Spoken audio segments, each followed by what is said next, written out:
Hi there, my name's Nathan, and this is A Human Experience. And today I'm joined by my good friend Ray, and we're going to be talking about his journey with MS. I've known Ray for many years now. I mean, wow, when did I serve you? Oh, good. 2010 or something. Is it? Wow. So 14 odd years at least I've known of you. Yeah. And then I would say we've been on quite a few nights out. Yeah. Cinema, and obviously we did a great road trip as well in America. so we'll definitely touch on that. Mm-hmm.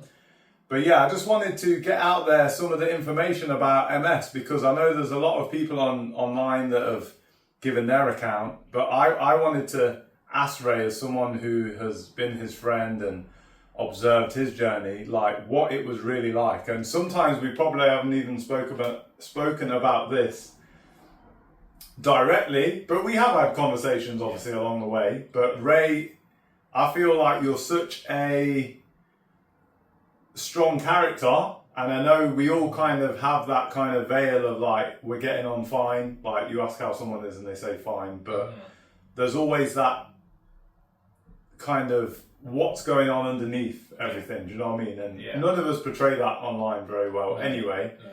Because it's a vulnerability or whatever. So yeah, some of it will go over, and yeah, like I say, I want it to just be really helpful for other people to hear about if they know someone with MS, if they've been diagnosed recently and stuff like that. So yeah, I just want to go into a little bit of the background before MS, because like I say, you was diagnosed around 24. Yeah. And that was a lot of time before you even realised and was just living a normal life.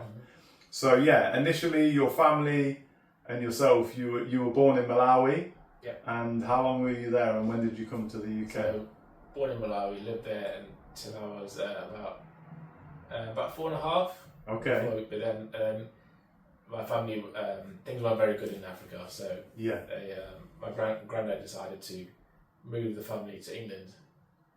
Because my granddad's dad was from Scotland, so he had links to England. Oh wow! Yeah. So, crazy. Yeah. So he was Scotland. So they thought, he's bring to England, start a new life. Yeah, new life over here. Wow. So that's another thing that feeds into people coming over from other places, especially recently on the news of the whole immigration and stuff like that. It's like, I feel Britain is so multicultural and it's so better for it, kind of thing. Yeah. And then, so growing up, you were obviously going to school. You had your brother and sister, and your mum and dad.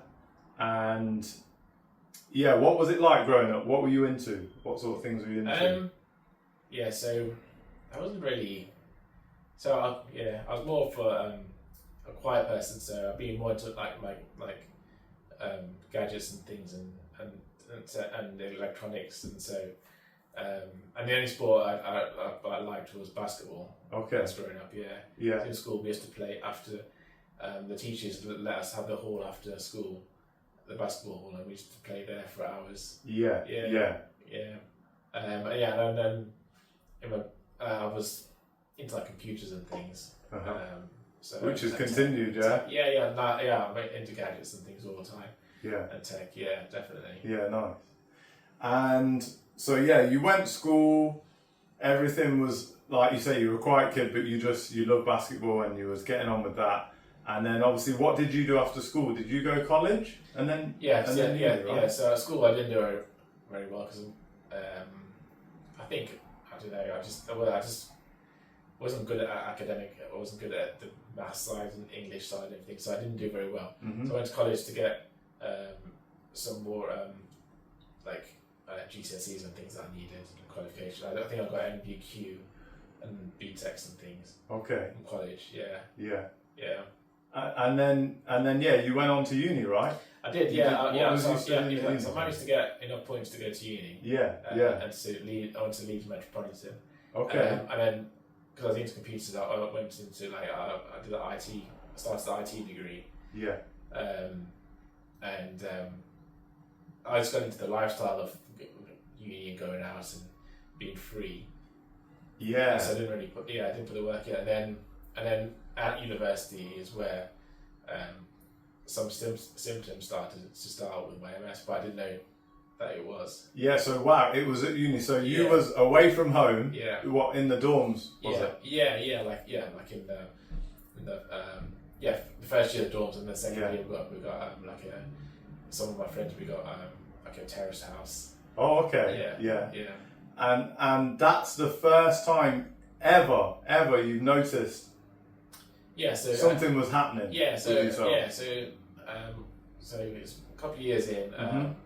and then it was I used to walk because it was about a 2 or 3 mile walk from our house to the university. Yeah. And when I was walking, I'd after a while I'd noticed I think it was my right leg it just wouldn't feel right. Sometimes it would hit the floor like a little bit out of control, like start to fall a little bit.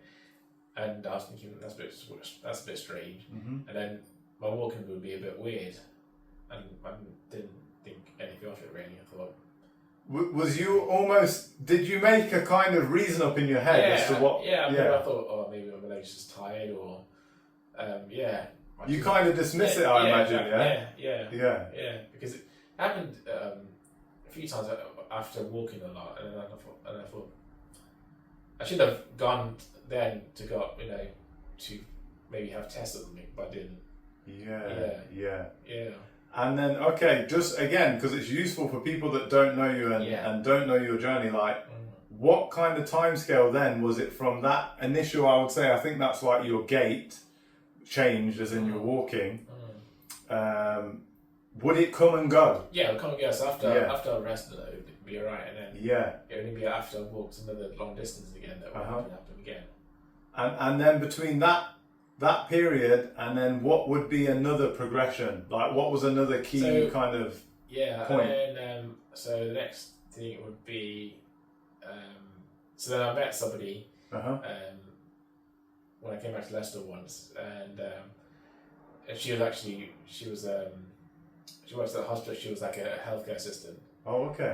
And then the one weird thing that happened was I was in Leeds with her, and then I went to grab so we went to the pizza shop, went to order the pizza, and I went to grab the pizza with my right hand, and then all of a sudden I had this like a feeling of like tingliness on my right side, my right arm, my right leg, just went numb, and my right hand couldn't move it very well. I think all my right side, and I couldn't move for a while. And then so my partner at the time thought that was weird, and I thought that was like a big thing really, not what it was. And after a while, it kind of like faded off, and I was fine. But then it happened again the next day, I think, and then my partner was like, "Well, I need to get checked out." But I was in Leeds at the time. Yeah. So then I went to Leeds Hospital, and they did tests on me, and then I think they did some tests on my eyes. They flickered the lights, and then put some like probes on my head to see what the brain activity was. Wow. And what are you thinking when you're going through these tests? Well, I think they initially thought it would be something like epilepsy or something. Oh, okay. Because there's something called focal epilepsy where you don't get fits, but things are like one side can just go weird or tingly or something. So I think it's called focal epilepsy. Yeah. So they thought they did test on me and very quick, and then they thought it was that, and they wanted to start me on medication for that. But my partner at the time, she said that you can't do that straight away. So then my mates made the decision, because I wasn't doing very well. I failed at first. I was in the second year of uni, I think. So I just thought, okay, then I've got this now. So I just moved back to Leicester, and then went to hospital here and did more tests. Yeah. And after I think about 6 months to a year, I did have the MRI test and things, and then they found something on my brain, like little scars and things from the epilepsy, from the MS. And then I was diagnosed with MS about April 2005. April 2005. Wow, so that was really good that your partner at the time, Exactly. probably having the background knowledge was you need to have more things done, more investigation to really, because you could have been taking medication for something you didn't need. I was going to start on that epilepsy medication. Yeah. Yeah. Which is, again, you can see the flaws in the system. And I don't think the medical professionals are trying to do something wrong, but maybe they just go for the first thing that they're used to seeing. Yeah, wow. But then, so would you say for Leicester then you had a kind of better experience, like they didn't jump straight to that conclusion kind of thing? They did more tests, the MRI tests and things. And then, so and then they did it over a longer period of time. And then, and then because MS can be 1,000 other things, because it mimics other symptoms and other conditions. Yeah. And it's very hard to diagnose. Yeah. So, from what I understand, I know there's basically of a lot of the neurological spectrum of diseases and illnesses, it can have the same symptom. So I get it is hard kind of thing to. Yeah. And throughout that time, from Leeds then to coming back, obviously, and living in Leicester, were you like kind of logging down other episodes to tell them kind of like other things that were happening? No, it wasn't really. But so not too much really happened after then. Oh, okay. Yeah, exactly. So I didn't those episodes of the body freeze did seem to. It subsided kind of thing, yeah? Exactly. Yeah, okay. So maybe it was due to stress at university because I wasn't doing very well, and maybe I was just very stressed out. Maybe the stress brought it on. Nobody knows what causes MS. They think it's something to do with lack of vitamin D. So they say that everyone should take vitamin D supplements, just because especially in England you don't get much sun. Yeah. So they link it to a vitamin D deficiency kind of thing. So now I take vitamin D supplements just to boost my levels. Yeah. But it's good for anybody to take. Yeah. And also, do you know what about within a certain community? Say, is there any link there? Do you know of? No. They say it's below the equator. So below the equator, it's unheard of because below the equator it's sunny. Yeah. So everyone gets vitamin D all the time because you get it from the sun. But above the equator is where MS is more prolific. So in the northern hemisphere and stuff. Countries where you don't get much sun. Okay. So it's linked. They say there's a link between that. Yeah. Somehow, but it could be anything. It could be a flu or something that you got when you were younger that just stays dormant, and then you can start any time. So anybody can potentially get it. Yeah, it's not a clear cut kind of. They say it's not hereditary, whatever you call it. But a few years ago, my brother got diagnosed with it. So if it's not hereditary, then how come he got it? Yeah. Before we spoke a few days ago, I was looking into some of the facts and the things about it, like just to understand MS a bit more.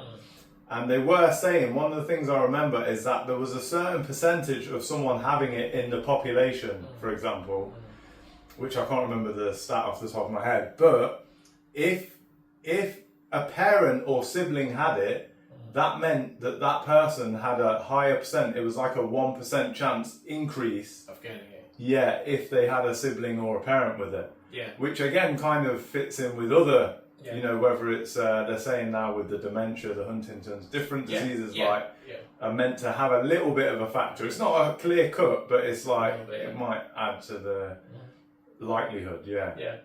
But still very rare. So for your brother to have it, that was another shock for the family, But then also before my brother got it, a first cousin in America got MS as well.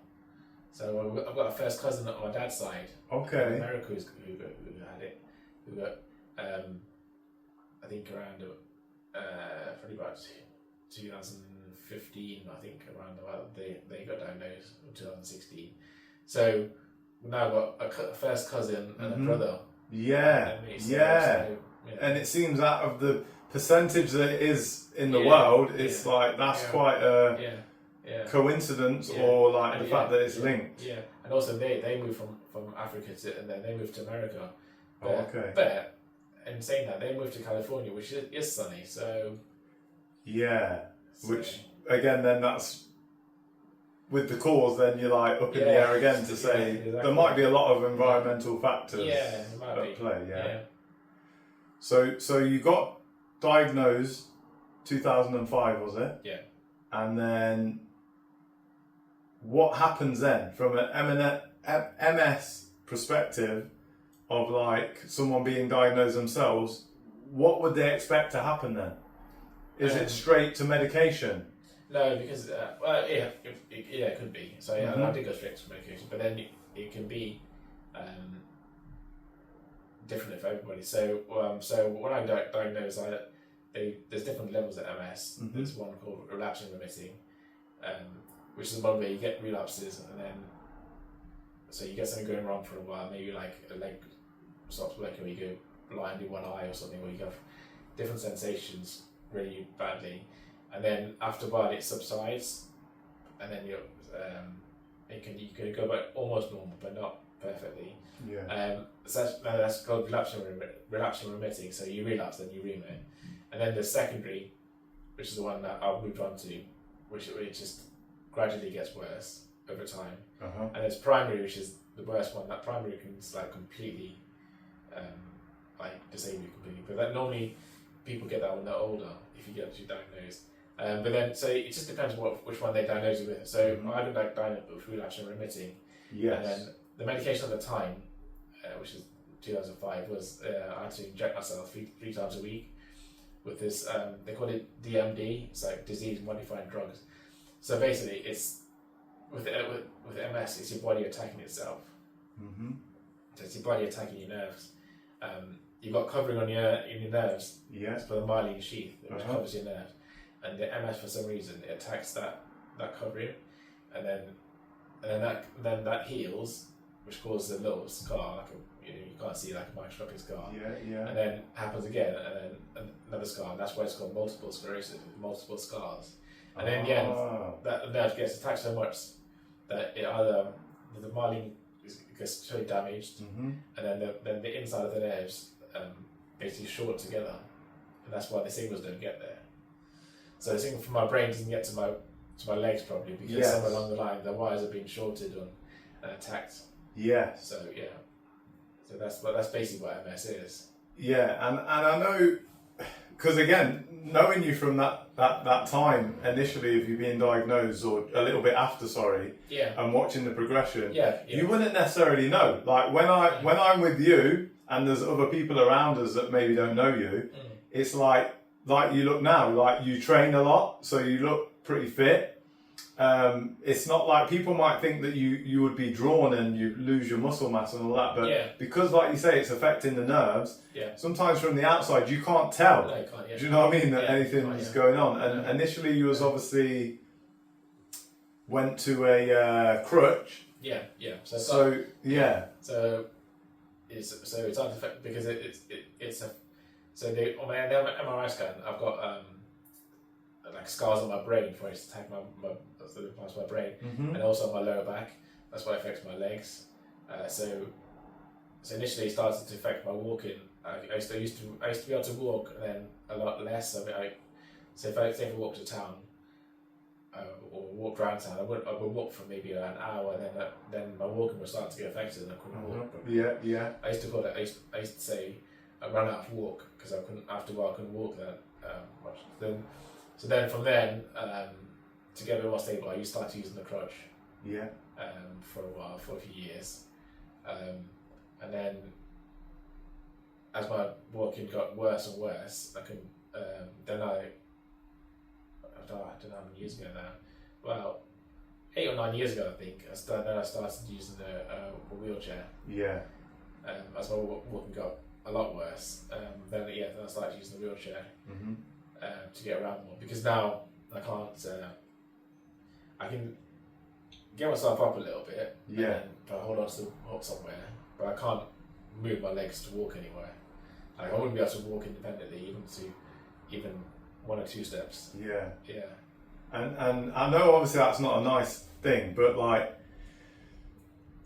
this is the part like in the mind that I'm getting to now of like what is going on in your mind now when you've gone from like you're running out of walk, which I get that term. It's like a way of telling someone like I'm only going to be able to go this far and then I'm done. But then how does it feel for you? There must be like a frustration of like you wake up and you think, well, I could do that last week, but Yeah.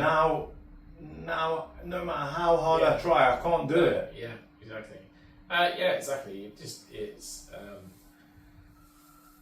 it's weird because there's nothing you can do about it really. You just have to try and and there's in your mind you just think you just have to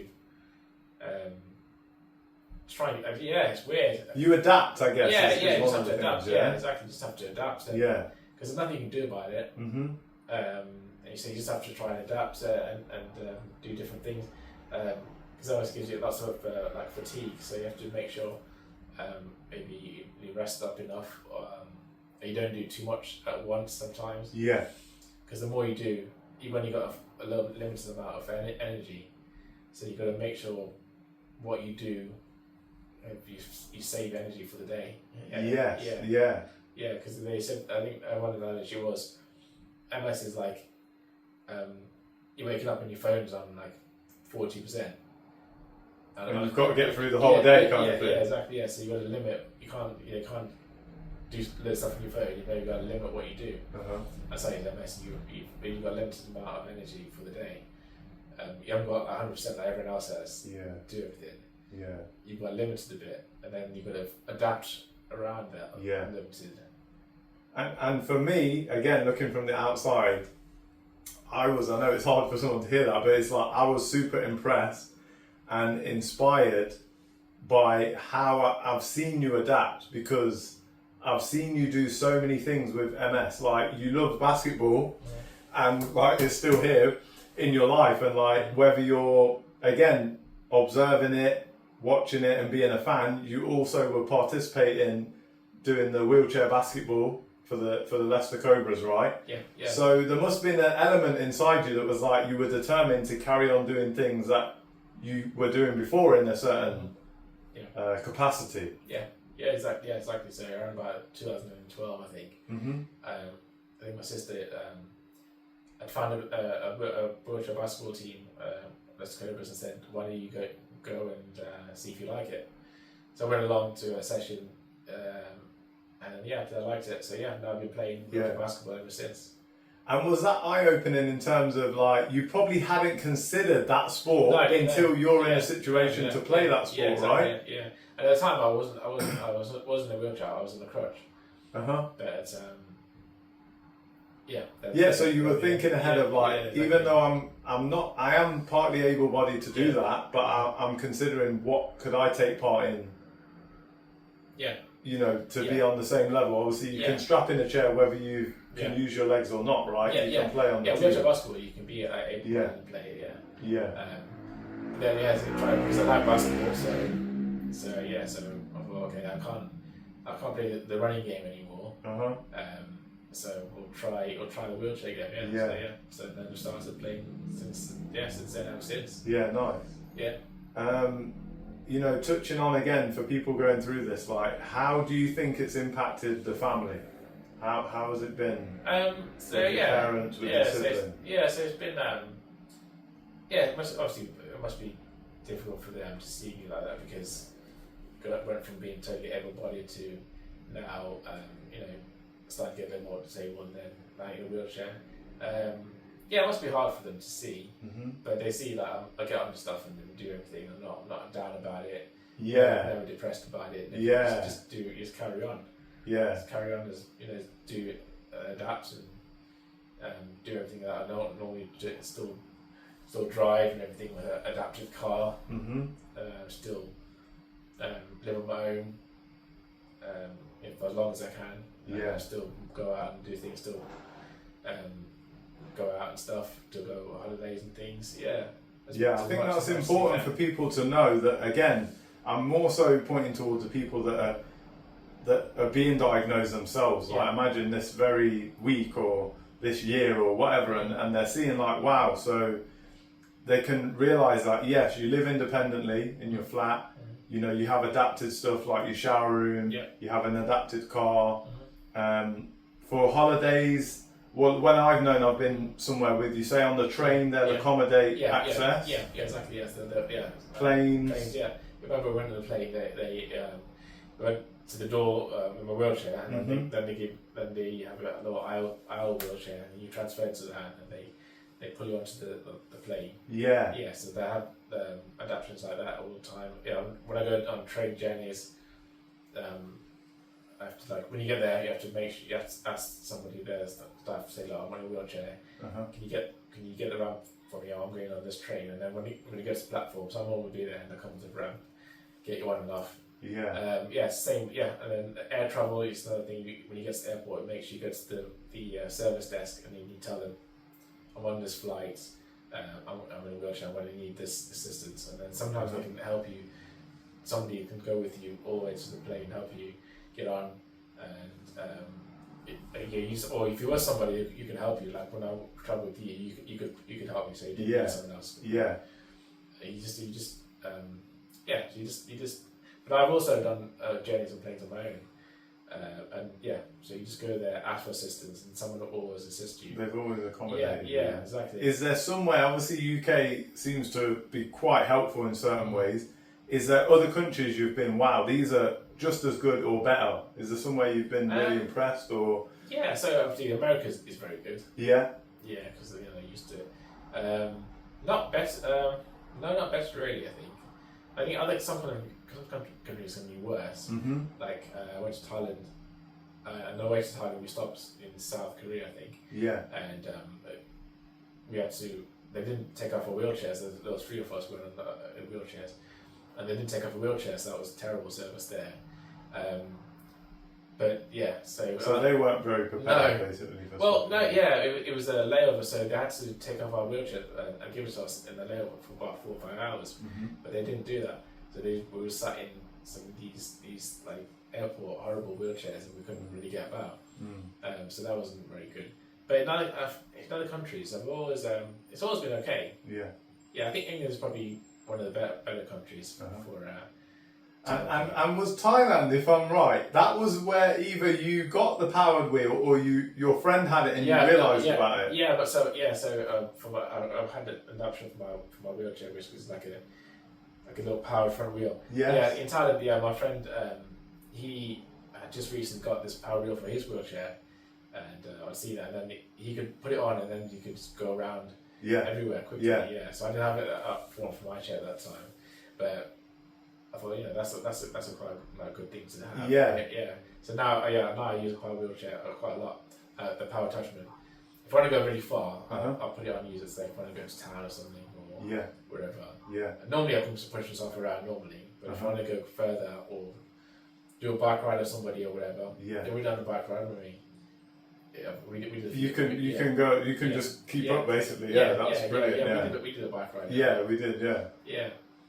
I've seen that. There's so many useful things that have kept you more independent. Even like I say about the adaptations for the car and stuff as well for you to get around. Me and Ray, we did Route 66. And we went LA to Chicago, so it was the backwards route of it. And again, for me, there was no difference apart from us just considering that we rented a car that we could put our cases in your chair and maybe easy access because it was like a 4x4 kind of thing. Yeah, it was easy.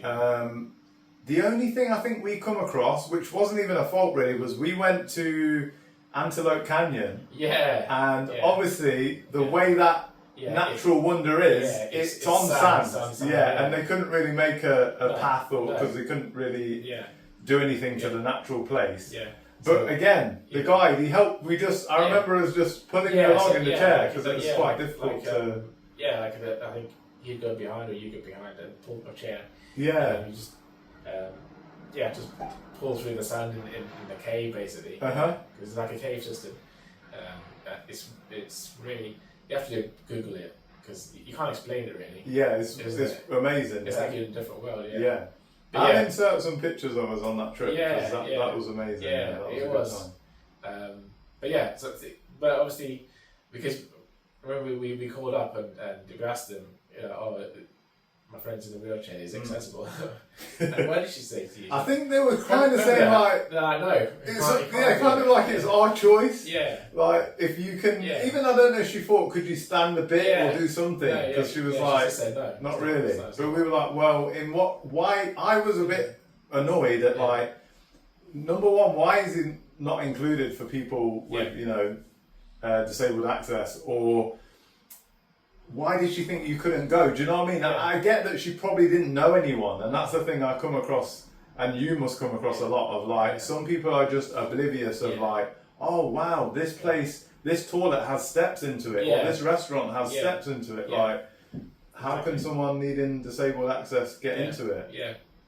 So and then then I think in the end we just thought, we'll just do it anyway. Mm-hmm. Yeah, and just say we managed to do it. Yeah, that was brilliant. It was. Yeah. What would you say then? That's a good point actually. On another note, then, what has MS opened the door or enabled you to do maybe and pushed you more than if Ray had just stayed able-bodied?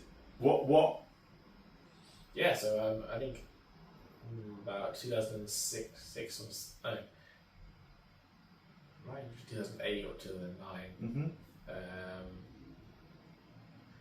I did I don't know. Sorry, it was about 2010. Sorry, I did a parachute jump, and not for MS, but for the charity. But I think that it pushed me to do that really, because I wouldn't have probably done that.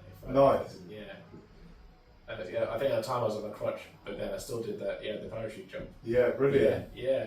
And and now I think it's pushing more to like do more travel and do more things. Yeah, because I think all of us live in a place of, oh, I'll get round to doing that, or I'll do that one day. Yeah. So for example, I would love to do a parachute jump, a skydive, but nothing has kind of entered my life what has said, right, let's do it now. Let's get on with it. Do you know what I mean? Let's do it. And I kind of procrastinate, as we all do, and then maybe I'll get around to doing it, or maybe I won't, and I'll be like, well, there was no excuse. I just didn't apply myself and do it. You know what I mean? Mm-hmm. Another one I was impressed with that I remember from you is you did the modelling shoot as well.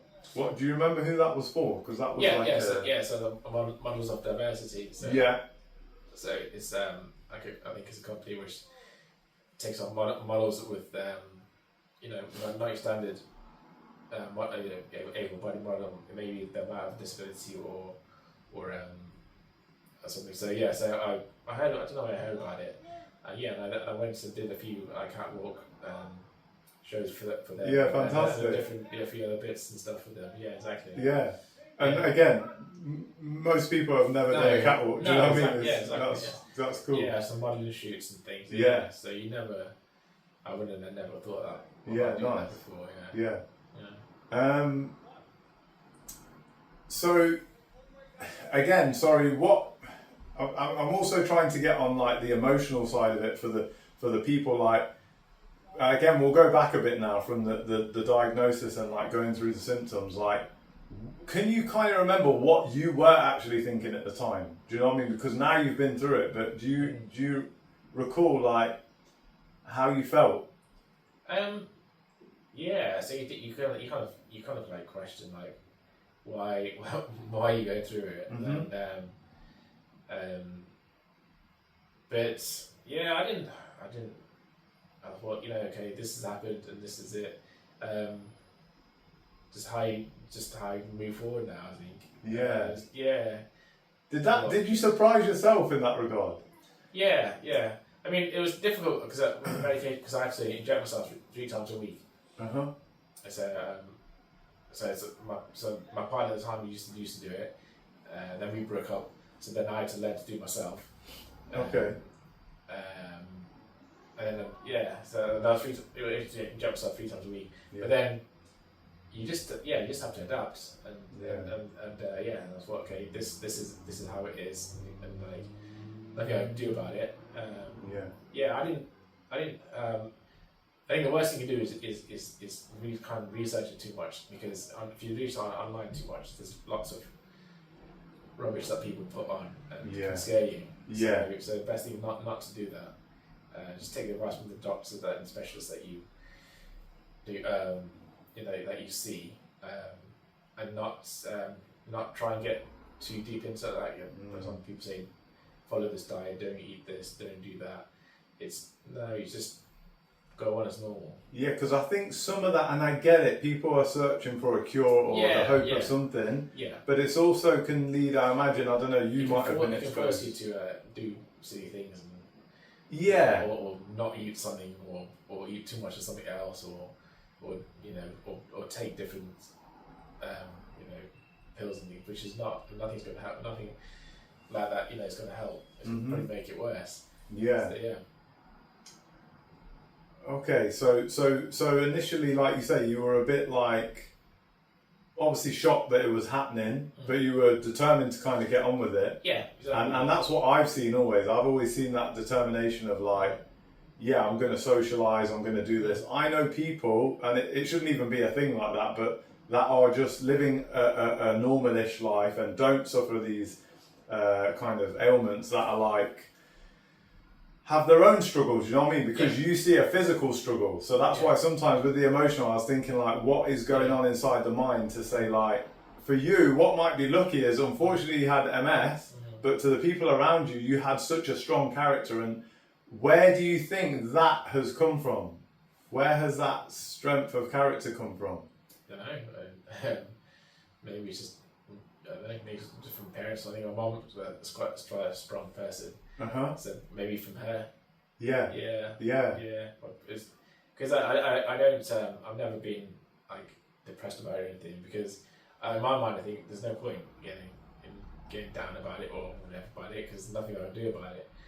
So in my mind it's like, just okay, let's get on with it. Yeah. So there's an element of like, I haven't got any control over this, and I love that, because sometimes you hear these talks of like, don't let external things control you. But for me, it's like, it's your body, which technically is internal, but you still have your mind that you can control and say, I'm not going to let these things affect me, well, as little as possible, and I'm going to adapt myself to them, And I love that, because I know obviously your mum and your family, like, that she has this bubbly energy, and she's very get up and go herself. She loves travelling as well. So maybe some of them elements, like you say, have instilled in you. Your dad's very hard working. Like, maybe you've just thought, you know what, if other people can set that example to me, like I can go out and do that for myself as well. Yeah. Another thing I'd like to link to is there's, for people again that are watching with MS, is what support is out there. Like, what support? What can you turn to, either initially or along the way now? What things? So there's things online now. There's the company called MS Society, where you can link to other people who have it, and I think there's all like societies where you can link in and online and talk to somebody else, or talk to like hundreds of other people who have MS. And they can post things, and you can post things. And then there's so even like so near me there's a MS is it like the MS Society, but it's like the MS, sorry, it's called MS Centre, and you can go there, you can drop in, and other people have MS, and then you can just talk to other people about it, because sometimes you don't know anybody else has got it. So, and then nobody else can understand you. Yeah. So you can talk to other people about it. And they're national things, obviously, the centres. There should be. So there's one in Leicester. Yeah. And then you probably have to, wherever you are, if you Google like MS therapy centres or MS like help MS, there's bound to be things in every major place. city or something. Yeah, exactly that. Yeah. Because MS is it's a national thing, a worldwide thing. So there's going to be people setting up charities and things, or help groups and things. Like you just have to research them, because there's not much. It's hard to get help if you don't do it yourself, because because the doctors and nurses don't. One of the good things, you're going to have an MS nurse, so talk to your MS nurse and then see how they can direct you on certain things. Yeah, exactly. And would some of them things like the centre and the nurse and stuff like that, do they help you, say, guide you to, having the mobility car or having your own place? So things like that, because obviously you get, if it's should disable you, because it doesn't have to, like something like MS won't do anything or be very subtle, but if it should start to affect your mobility or anything else, there's things like PIP, which are personal independent payments and things, where you can so you can phone them and then you can start the process of you have to, and if you need help you can phone like Citizens Advice Bureau to help with that. There's different charities which will help you fill in the forms, because then you're gonna have to phone and then fill in forms and everyone's individual to say how it affects you. And in the end, there is help. They can, if you get the decision, they can bring in money. So in my case, I've got mobility issues a lot, so I can like swap my payment for a mobility car, and they'll adapt it for me. So now I can get around everywhere. With a car. So exactly, if I didn't have that, then gives you another level of independence. Exactly. I know. But they don't, nobody tells you about it. You've got to research and find out sometimes. They won't tell you. And then obviously, then if it affects your working as well, you can. There's different ways that if you have to cut down your hours, you can get payments which will help you top up your pay. But it's that's the thing. You've got to just research it a lot. And you really delve into it, isn't it? Because people don't. It's bad. People don't. There's not. Someone will come up to you and just help you. You've got to really help yourself a lot. Otherwise. I feel like anyway, and you probably know my thinking of it. Like the system is never perfect and it's always flawed. And I think unfortunately for people going through anything, whether it's disability, mental health, even like family problems with counselling or social housing, none of these systems are in the best place that we are. But at least with yourself and different people advocating for their thing, it helps bring awareness, and hopefully even like with this conversation, it helps with that awareness then start the conversation and change policies or implement things because they know there's a problem. Because again, some of these MPs and people in Parliament, some of them not paying attention, but some of them are they're unaware. So you need to highlight it, isn't it? Like we have these protests and marches every week in London for different things, and it's like to bring awareness. And hopefully something will get done. Now, sorry, that's what I wanted to touch on. So you said about the groups and the centres.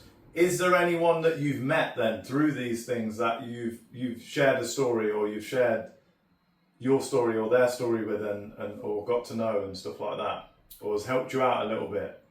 I don't think so. I mean, I met other people with MS. And Was that helpful at all? Yeah, a little bit, but just to see someone that's going through. Yeah, I think because my brother's been diagnosed with MS. I can help him. I think. Nice. Because I think when I first got it, I didn't really I didn't find too many other people. So I didn't really get the help of other people. And I just went through it on my own mostly. But that's why I think if you do find these places and find other people. Because it's really they'll have the experience and the knowledge. The knowledge and that, and they can help you. Because it's an unknown thing. So I didn't know if it's diagnosed, and then you just don't know what to expect. So if you can find other people who are going through your experiences, then that's definitely do that. Which I didn't really do too much when I got diagnosed. No. It's in hindsight. What would you say as well? One of the questions I wrote down there was, what do you think the future holds for people suffering with MS? So the main thing I think now is stem cell research. Which could potentially grow back damaged nerves. Stem cells can repair the body. So they're looking at that. Reverse it basically. Yeah. Reverse the damage is the thing. But so good because I was diagnosed with lateral remitting. Now I've got secondary progressive MS. So there's not any medication. So I'm not on any medication at the moment because there's nothing for me for secondary progressive. So hopefully they might find something. But stem cell research is going on, and that if that could like fix the nerves that have been damaged, then I could potentially get back. Build yourself back up to potentially but then it's you never know because it's been talked about for years and years and years, but they must be you never know until the breakthroughs. Until they get breakthroughs, you don't know. But you never know what's coming in the future. They could find something else that because MS it's been researched a lot. It just doesn't get the scope of things like cancer and stuff. Because things are more well known and more widespread. So a lot more things. But then a lot of people are affected with MS, so it should do. But there's a lot less awareness about it, and maybe not as much going on with it. I feel it's so strange because we know cancer affects a lot of people, and not in a horrible way, but like obviously you might have terminal cancer and die. So okay, that in that effect it will affect them for as long as they're alive. But with MS, from what I understand, it's such generally a slow progressing thing. Obviously, it can be a bit quicker in some people, but you're living with it for a lifetime. So I feel it has a major importance as well. Exactly. Because it doesn't like shorten your lifespan or anything. You can pretty much go on live as long as you want. And that's why like I've decided to keep fit and everything, because before MS I wasn't really. So that's not what made me do. That made me start exercising and things after I got it. And you gym? I do 5 days a week. So Monday to Friday. Wow. Do you think that is as well as physically, mentally that helps you? Oh yeah, definitely. Definitely. Because mentally, because gym just makes you. It's a feel good kind of activity. It makes you feel better, and also, so and then with MS it tries to make you weaker. So then with that, in the gym you're trying to keep some of your strength up. Forget the Marvel films. Like you're fighting a nemesis that is 24/7, and like you say, it's a battle every day. All the time. You don't just defeat it one day like bloody Thanos or whatever. You know what I mean? Constant. Constant. And then you constantly it's a because I've got second MS, so it's a constant decline. So things get worse and worse. So then it's just trying to stave off that because if I didn't do anything, I'd have got worse, very bad. Maybe not being able to do anything at all. So I don't mean like start going to gym 5 days a week, but stay active, even with how you are socially. Do something, keep healthy, keep out. Nice. Even with your travel, I guess. Being a tech guy as well, so you said about the stem cell. What about, because I think you showed me something like this, what about technology that could help you? You showed me something with it was almost to help people that had spinal injuries, I think, like a suit, like an exoskeleton. So I mean, there's that, exactly. I actually trialed it years and years ago. It's a suit that where it's like you attach to your legs, and then it goes around your waist a little bit, which it's got like activators which help people to walk, basically make you walk. I think with that it's more for that's more for a thing if for like recovery of if you've broken bones or something. But then there are some things that with like electrode where you can attach an electrode to your legs, and it makes your muscles spasm or to send a signal directly to them to make them move. I think that can help you, like if you can't lift up your foot or something, there's some things that can help you do that. and again, and they could potentially, the things that could potentially bridge the gap between where the signal lost and where they could put signals to your legs maybe and help your legs to move. Yeah. But I think it's a technology where they need to do a lot more too, but it could potentially be a game changer for people. Yeah, definitely. Yeah. That's interesting what it might hold. Just I guess on a final note, like what advice would you give to someone getting diagnosed now? What would you say now from the journey you've been through? What kind of thing could you give them? I think you have given them. Yeah. But what do you? Yeah. Is there anything you can think of? So yes, don't try to make it. It's not the end of the world. So think that. Okay then. Let's do a bit of research about things that healthy lifestyle things. Yeah. Maybe don't change your diet completely. Just try to eat healthier, more oils like omega-3s and things, which is pretty good. Yeah. Just keep healthy. Don't research too much into like the symptoms and things about it. Find something that keeps you active. Research the groups to talk to other people. Yeah. And just try to educate people around you, like your families and things. Yeah. But just don't. It's not. It's gonna be something that's always with you. So you just have to then think, okay, then this is how it is. It's gonna affect everybody differently. So you're gonna have to see how it affects you. Yeah. But just try and keep positive about it. Yeah. Nice. Yeah, because it's something that you can live with. Yeah. And have a life, because you've proven. Yeah. Exactly. Yeah. Okay, so the last kind of thing I'd like to say is I'd like to add some of your contacts. I'll probably put them up on the screen. Yeah.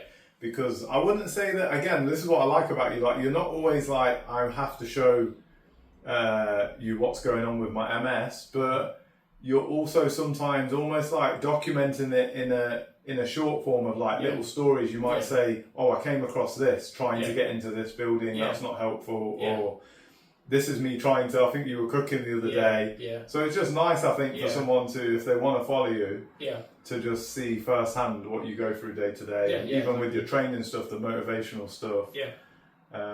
Following your life, I guess. So I'll add some of that stuff. And thanks for, like I say, for me personally, just being like a strong, positive, inspiring individual that, for me, success is defined in so many ways, and a lot of the time nowadays it tends to go towards business and money, and I get that, like there is that, but I always think that there's so many people out there doing things that are great that they won't necessarily give them money. Like you're not going to get paid extra by inspiring people, but it's part of your character, like to help each other, you're going to help your brother and extended people. So I appreciate you talking about some deep personal emotional kind of things, man. But all right, until the next time. Definitely. All right, thanks, Rach. Thanks.